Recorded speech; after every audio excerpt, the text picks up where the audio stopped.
se utilizaron a personas para conseguir a otros falsos testigos. Sí, yo creo que Pablo Hernán Sierra dice la verdad. Para algunos que hable tantos paramilitares a favor del expresidente es una fortaleza, para mí no. El ofrecimiento que hicieron fue entregar fosas comunes y datos sobre personas desaparecidas. Buenas, buenas para todos y todas. Gracias por estar una vez más en este canal. Me encanta saludarlos. Y hoy vamos a conversar de la audiencia contra el expresidente Álvaro Uribe Vélez. Recordemos que en días pasados se retomó en la Sala 44 Penal del Circuito de Conocimiento de Bogotá. Siguió este juicio contra el expresidente y ex senador. Él enfrenta varios cargos, como ustedes ya lo saben: fraude procesal, soborno a testigos, soborno en actuación penal, y han pasado muchas cosas en este juicio, varias. Vamos a hablar de todas estas y sobre todo de varias cosas que han pasado, de testimonios que han ocurrido allí durante esta audiencia. Y vamos a saludar pues a uno de los protagonistas de este juicio, considerado como víctima en este proceso, el senador Iván Cepeda. Muchas gracias por estar con nosotros. Muchas gracias, María Camila, por esta entrevista, por supuesto. Bueno, senador, hace rato queríamos conversar con usted sobre esto que ha venido pasando. Lo primero que quisiera que pusiéramos en contexto a la audiencia es básicamente cuál es el papel de los testigos Juan Guillermo Monsalve y Carlos Enrique Vélez en el caso contra el expresidente Uribe. Bueno, este caso está compuesto por lo que se llama hechos jurídicamente relevantes, que son 7. Es decir, son 7 situaciones distintas que se han producido a lo largo, especialmente del periodo entre 2018 y este año, o bueno, el año 2020 más o menos, en los que se puede deducir, y eso es lo que está en este momento en juicio, si hay o no responsabilidad del expresidente Uribe en 3 delitos esencialmente: el de fraude procesal, soborno en actuación penal y soborno. El primero de esos hechos atañe al testigo Juan Guillermo Monsalve y ocurrió en La Picota, días antes de que el expresidente Uribe, y en ese momento senador, tuviera que presentar una reposición a la decisión de la Corte Suprema que revertía toda la situación. La Corte se inhibía de investigarme y al contrario, habría la posibilidad de investigar al expresidente, como efectivamente ocurrió. Y en ese episodio primero, pues Monsalve tiene un papel muy importante porque es el principal testigo. Yo diría no solamente de ese hecho, sino en general del proceso. Pero allí fue abordado por el abogado Cadena, por un compañero de prisión, Enrique Pardo Hash, con el ofrecimiento de que se retractara de una declaración que había hecho en el 2011 contra el expresidente Uribe y su hermano Santiago. El episodio que atañe a Carlos Enrique Vélez ocurrió en otro contexto, en la cárcel La Picota, y es un episodio totalmente inventado. Se supone que yo habría estado allí en una reunión con él y con el testigo Pablo Hernán Sierra, y allá habría una situación de un enfrentamiento porque yo habría intentado proponerles testificar contra Uribe. Entonces, ambos testigos tienen una relevancia muy grande porque en el caso de Monsalve, pues es la persona que ha estado involucrada desde el comienzo de los tiempos en esto, y en el caso de Vélez, pues es un testigo que se ha retractado de su primera afirmación de inculparme. Sí, justamente hablemos de un testimonio del ex paramilitar Giovanni Alberto Cadavid, que dijo que usted le habría ofrecido beneficios jurídicos, dádivas, asilo político, protección, con el propósito de que declarara en contra del expresidente y lo vinculara con grupos paramilitares. ¿Cómo califica este testimonio usted? Como un testimonio falso. Este es otro episodio distinto. Tiene que ver en este caso con la cárcel de Cómbita y un grupo de internos que yo efectivamente visité. Pero lo que dice Cadavid es que yo habría llegado con el expreso propósito de ofrecerles a ellos unos beneficios y que al no tener ningún efecto mis ofertas, pues se habría prácticamente disuelto la reunión sin ningún resultado. Ahora, las cosas ocurrieron de una manera muy distinta. Ellos me pidieron a mí, Cadavid y otros de sus compañeros, que los visitara en Cómbita. El ofrecimiento que hicieron fue entregar fosas comunes y datos sobre personas desaparecidas. Y cuando yo llegué, ellos pidieron beneficios jurídicos. Yo les dije claramente que eso era imposible, porque yo no soy ninguna autoridad judicial. Y en ese momento, pues terminó la reunión de manera muy rápida. El señor Cadavid y otros señores han testificado en contra mía en el pasado y la Corte demostró, la Corte Suprema, que son falsos testigos y por eso les compulsó copias. Es decir, este señor y otros están siendo investigados por ese episodio ocurrido en Cómbita. Ok, eso es lo ocurrido en la cárcel de Cómbita. Es que son varios casos, ¿no? Entonces, dentro de todos estos testimonios también, el ex paramilitar Pablo Hernán Sierra dijo que Álvaro Uribe, eso además fue muy relevante porque dijo que el expresidente básicamente es un referente político de las autodefensas y que sin él el paramilitarismo no sería nada. ¿Usted le cree a ese testimonio? Sí, yo creo que Pablo Hernán Sierra dice la verdad.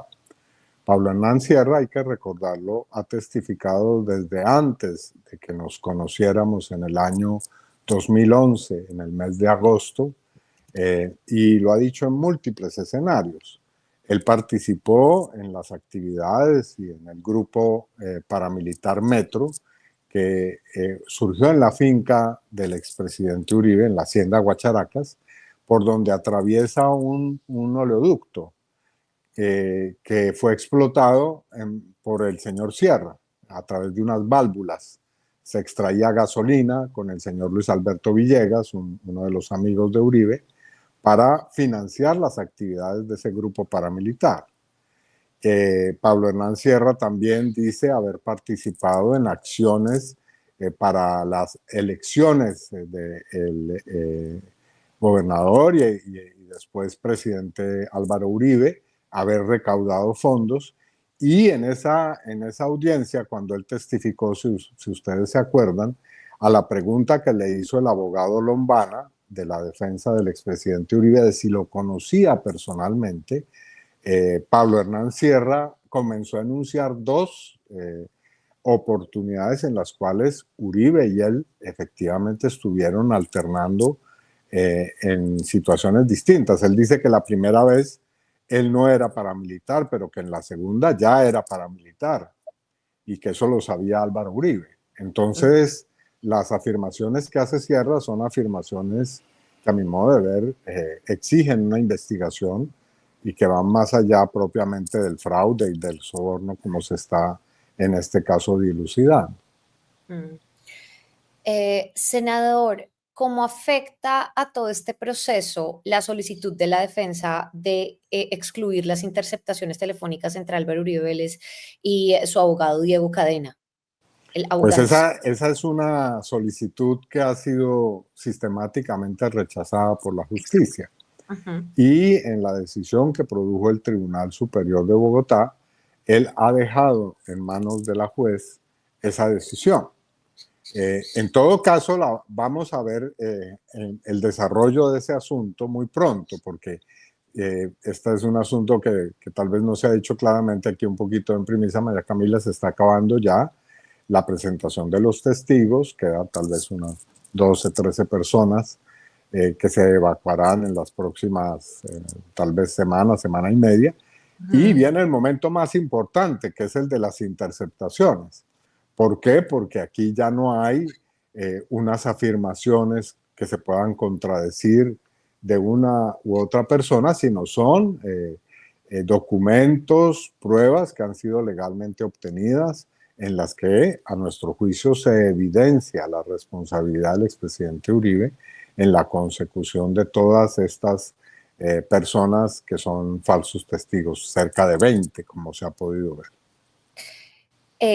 Es decir, todavía, o sea, ¿hasta cuándo van a ir este tipo de audiencias todos los días? Todavía queda un Eso seguirán, pero va a concluir ahora ya en tal vez unas 2 semanas, 2 semanas. después de esta Semana Santa, la parte de la Fiscalía, pero la parte de la Fiscalía concluye con la presentación por parte de investigadores del CTI de las interceptaciones que se hicieron a Uribe, a Cadena y a otros de los involucrados en este proceso. Así que va a ser muy impactante esa parte que viene de la intervención de la Fiscalía. Ya vimos que una de esas interceptaciones y uno de esos audios sirvió para que se revelara en el día viernes pasado un hecho desconocido, y es que la señora Eurídice Cortés, Así. conocida como Diana en el mundo paramilitar, dice que además de todos los sobornos ya conocidos, pues hubo otro por 2 millones de pesos para la adquisición de unos, supuestamente de unos pasajes que terminaron siendo pues para ella, ¿no? Es decir, ella dijo que había llegado a la declaración en la Corte Suprema a través de un transporte terrestre y que los otros dineros se los había quedado. Sí, y dijo que se retractó, ¿no? Como que al no recibir el dinero prometido, decidió retractarse de cualquier declaración que pudiera beneficiar a el expresidente Uribe. Eso fue lo que dijo la señora Eurídice. ¿Cómo califica usted ese testimonio? Pues muy revelador, porque muestra que se utilizaron a personas para conseguir a otros falsos testigos. Es decir, el señor Cadena buscó a la señora Diana, alias Diana, a través del señor Carlos Enrique Vélez para que ella contactara a otros testigos. Es decir, que hubo una labor planificada de búsqueda. No es como dice Uribe, que a él le llegaron personas a entregarle información, sino que había una actividad planificada y Mm. financiada para conseguir falsos testigos. Eso es lo que muestra ese testimonio, que al final, se terminó conociendo que no era solamente los sobornos que ya sabemos existieron, sino otros. La pregunta que hay que hacerse es cuántos más no se han conocido hasta ahora. ¿Cómo lee hasta el momento no solamente la defensa del expresidente, sino el expresidente per se y sus declaraciones en las audiencias? ¿Cómo lo ha leído a él? ¿Cómo lo ve en medio de todo este proceso? Pues yo lo que noto es un esfuerzo muy desesperado por negar una situación que es, a mi modo de ver, muy difícilmente controvertible. Es decir, para algunos que hable tantos paramilitares a favor del expresidente es una fortaleza, para mí no.